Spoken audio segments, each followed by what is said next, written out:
As the summer begins, there are continuous heavy rains and floods everywhere in southern China.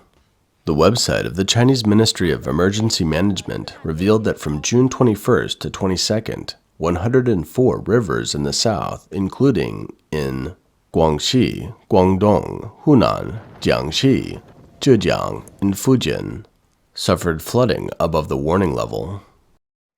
However, it seems that the outside world doesn't know enough about the severe flooding situation in China in recent years.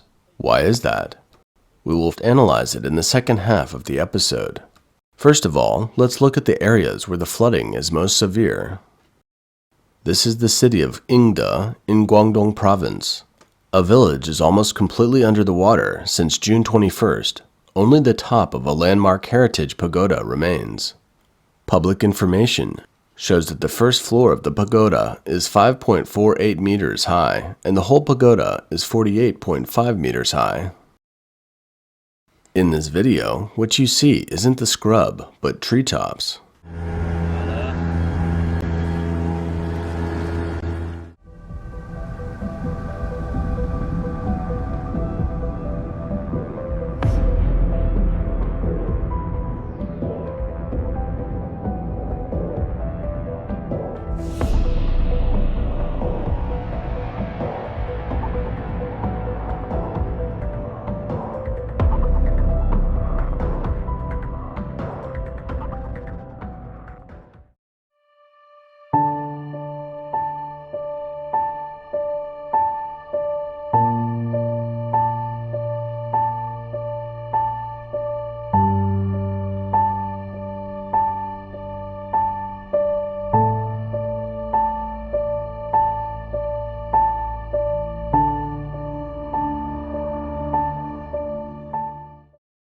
Guangdong Province is within the Pearl River system, and on the noon of June 22nd, the flood warning was upgraded to red by the Ministry of Water Resources.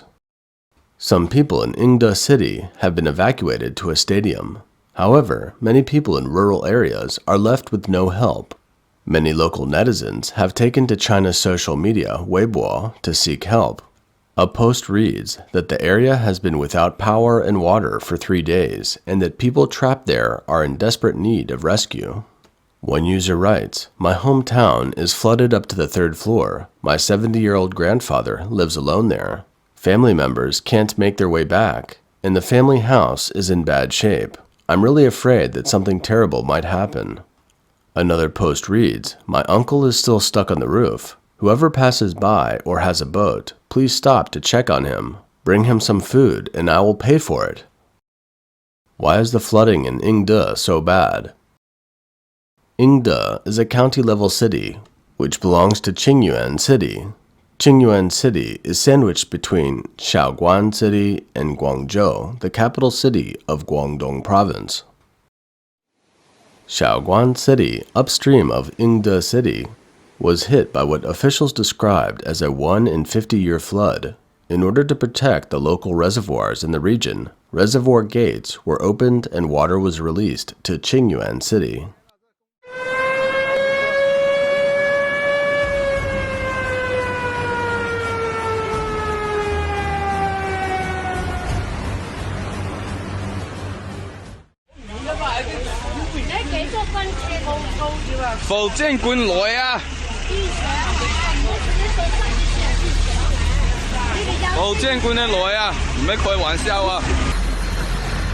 有很多武警官兵，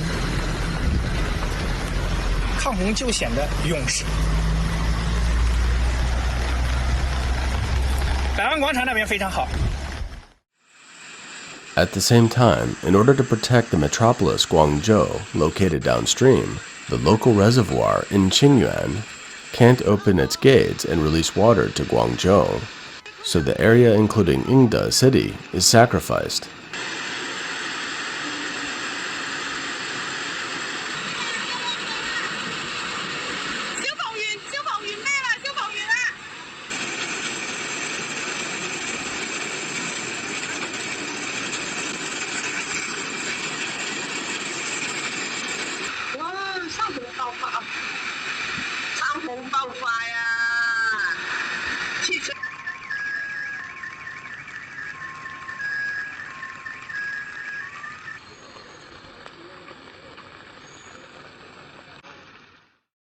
Online video shows that besides Yingde City, another county has been turned into a sea of water.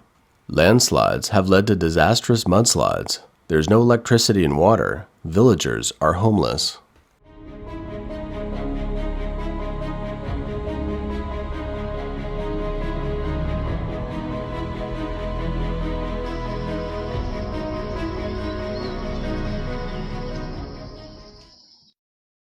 Metropolis Guangzhou is also underwater now, but if not for the total inundation of the upstream city of Yingde, the flooding in this metropolis would have been much worse.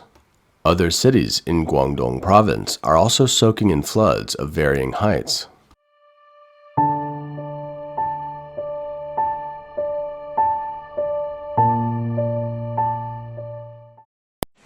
As opposed to heavy rainfall, the main driver of the flood is the secretive release of water from local reservoirs. This is a city in Jiangxi province where a lot of villages have been flooded, farmland and roads are overrun by floods, and no water or electricity are in the area. Local residents have complained online that the lack of timely notification before the release of 2 reservoirs has led to severe flooding of people downstream.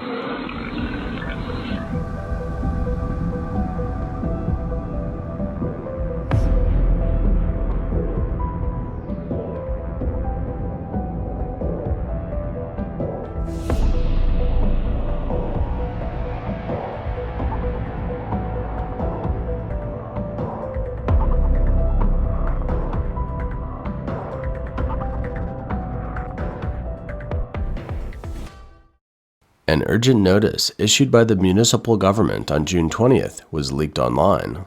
The notice clearly stated that 2 reservoirs were being organized to release floodwater, but the local people didn't receive any official notice. This video shows the floodwater rushing into people's homes, soaking their belongings. Local residents said that a dozen villages in Shangrao City have been flooded, with the water level reaching 3 meters, affecting 100,000 people. Some townships have also been flooded.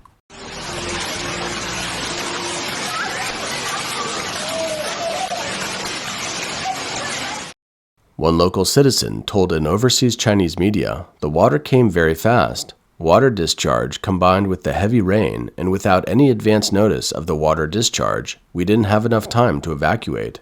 Water rose very quickly. Where could we evacuate to when there is no help? In an hour or so, the floodwater had risen. Who is able to evacuate? Who will take care of us? No one is responsible. No one came to see us." A number of other provinces in southern China are also being hammered by flooding.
After seeing so many terrifying scenes, you might be stunned at how many people in China's major cities and the world don't seem to be aware of the horrendous flooding that is taking place in China. Nor do they know about the plight of people in villages or small counties who are without water and electricity, and many have lost their homes. The main reason is that no official media in China will report them or present the flood scenes. Yet all of this exists for real. On June 22nd, the Ministry of Emergency Management of China issued a statement on its website. The statement revealed that from 8 p.m. on June 21st to 8 p.m. on June 22nd, 104 rivers in Guangxi, Guangdong, Hunan, Jiangxi, Zhejiang, and Fujian experienced flooding above the warning level. Some sections of the mainstream of the Beijiang River experienced flooding above the historical level, and the water level of the mainstream of the Xijiang River has risen. It also said that a task force has been sent to the affected cities in Guangdong Province and Jiangxi Province. Emergency supplies have been deployed, such as woven bags, compound woven cloth, rafts, pumping stations, folding metal mesh boxes, and other flood-controlled materials. The Ministry of Emergency Management requires focus on small and medium-sized river flooding, flash floods, and geological disasters, urban flooding, and other disaster prevention and response. The statement, however, didn't mention any specifics of the local disasters, including casualties and economic losses. Flooding in China has become increasingly prevalent in recent years due to various man-made factors.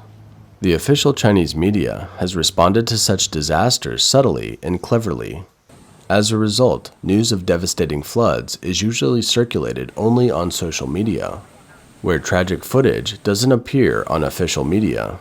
For example, on June 22nd, China's state news agency, the Xinhua News Agency, published a report titled, "Why the Recent Heavy Rainfall in the South and High Temperatures in the North." It still only refers to many rounds of heavy rainfall in southern China, causing the recent flooding in the south and drought in the north, without mentioning at all the 104 rivers are experiencing flooding above the warning level. In the report, so-called experts were asked to do some analysis to explore why these regions experienced unusually high precipitation and so on, leaving the reader with the impression that there was only a lot of rainfall in southern China without any idea of serious flooding taking place. Normally, people aren't likely to visit the website of China's Ministry of Emergency Management, so most people know very little about the flooding that's happening across China. If a disaster is too big to cover up completely, then the Chinese media will focus on the rescue efforts and keep a tight grip on the visual images. For example, in the official Chinese media coverage earlier, the flooding in Yingde was described as internal inundation.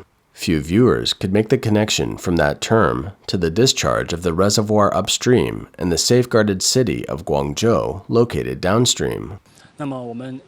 As of 8 p.m. this evening, the total number of operations carried out by the Yingde Fire Department exceeded 300 and more than 1,000 people were rescued and transferred. China's Premier Li Keqiang is a special case. As the real executive in charge of domestic affairs, his remarks occasionally reveal the truth and what the Chinese Communist Party really cares about when it comes to running the country. On June 22nd, Li Keqiang presided over an executive meeting of the State Council, and the first item reported by Xinhua News Agency was to continue to do a good job in flood control and disaster relief. According to the report, the meeting pointed out that during the recent heavy rainfall that continued in many places in the south, the relevant parties responded in a timely manner and made efforts to reduce the damage caused by the disaster. This was supposed to be a word of praise, but it clearly reveals that the flood disaster has been happening for some time and has caused a lot of damage, but no details have been disclosed yet. The report also said that to continue to do a good job in flood relief. How to do it? There are 4 important points. The first one is to ensure the safety of large reservoirs on major rivers to survive the floods. The last one is 4. Proper placement of the people affected and timely repair of flood-damaged facilities. This is the characteristic of the Chinese Communist Party, that the safety of reservoirs is more important than human life. Small counties can be sacrificed compared to big cities, where economic interests are huge. There are nearly 100,000 reservoirs in China, covering virtually all the rivers and cities in China. They have become a lever in the hands of the government. In order to protect major cities and to prevent dam failures, many reservoirs discharge water when the water level exceeds the warning level. It often exacerbates the flooding caused by heavy rains, causing the water level to rise suddenly and dramatically. Moreover, reservoir gates are usually opened at night on the sly without advance warning. People in the affected areas are unprepared, subject to significant loss of property and even life. When reservoirs are released without warning, such losses and disasters are considered natural disasters, and people aren't entitled to reasonable compensation, except for a meager subsidy. Alice, the reservoir water comes fast. With the eyes can see there is water. This is making people cry. In this case, we can only pay for the losses ourselves.